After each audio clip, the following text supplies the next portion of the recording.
लतीफ़े ही लतीफ़े। मियाँ बीवी का माबैन प्यार भरी गुफ्तगू हो रही थी। बीवी, अगर मैं मर गई तो तुम क्या करोगे? क्या तुम दोबारा शादी कर लोगे? शौहर, नहीं, मैं तुम्हारे बाद शादी का सोच भी कैसे सकता हूँ। बीवी, क्यों नहीं? तुम्हें ज़िंदगी के अच्छे लम्हात, खुशी गमी में किसी साथी की ज़रूरत होगी। प्लीज़ तुम शादी कर लेना। शौहर, अपने मरने के बाद भी मेरी फ़िक्र कर रही है। ओह सोहना, यू आर सो स्वीट। बीवी, अब मुझसे वादा करो कि मेरे मरने के बाद तुम शादी कर लोगे। शौहर, मैं दोबारा शादी कर लूँगा, लेकिन सिर्फ तुम्हारी वजह से। Okay okay. बीवी, क्या तुम अब नई बीवी के साथ हमारे इसी घर में रहोगे? शौहर, हाँ, लेकिन मैं इसको तुम्हारा कमरा इस्तेमाल नहीं करने दूंगा। बीवी, क्या तुम उसको मेरी कार चलाने दोगे?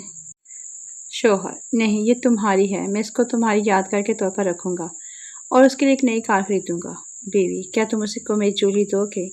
शौहर, नहीं, मैं ऐसा कैसे कर सकता हूँ, उनके साथ तुम्हारी यादें जुड़ी हैं और मुझे यकीन है कि उसके पास अपनी पसंद की अपनी ज्वेलरी होगी।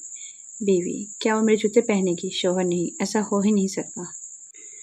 उसके जूतों का साइज 7 और तुम्हारा 9 है। बीवी, साइलेंस। शौहर, ओह शिट। लतीफ़े ही लतीफ़े। बच्चा बहुत होशियार तबीयत का मालिक था। सवाल कर करके वालिदैन का नाक में दम किए रखता था। एक दिन शौहर घर आया तो गैर मामूली तौर पर संजीदा था। क्या दफ्तर में किसी से झगड़ा हुआ है? बीवी ने सवाल दागा। नहीं, झगड़ा तो तुम्हें पता है कि मैं किसी से नहीं करता। असल में एक जगह खाली हुई है जहाँ मेरी तरक्की का चांस बनता है। मैंने कल बॉस की दावत की है, अगर खुश हो गया तो समझो काम बन जाएगा। बहुत अच्छी बात है, बीवी ने कहा। मगर इसमें परेशान होने वाली क्या बात है? परेशानी यह है कि बॉस की नाक कुछ ज़्यादा ही लंबी है। अब अगर हमारे अफलातुन बेटे ने उसकी नाक पर तबसरा कर दिया तो समझो बेड़ा गर्क हो जाएगा। कोई नहीं, मैं हूं ना, सब संभाल लूंगी। अगले दिन मेहमान के आने से काफ़ी पहले से बेगम बच्चे को समझाती रही कि अंकल से उनकी नाक के बारे में बिल्कुल कोई सवाल नहीं करना। फिर भी बेतबारी के बायस वो बच्चे को पड़ोसी के घर बैट बॉल देकर क्रिकेट खेलने छोड़ आई। मेहमान तशरीफ़ लाए। खातून ने खाना भी चाय बनाकर लाई ही थी कि पड़ोस से ठा करके गेंद मेहमान के पास आ गिरी। गेंद के पीछे पीछे मुन्ना भी दौड़ता हुआ पहुंचा।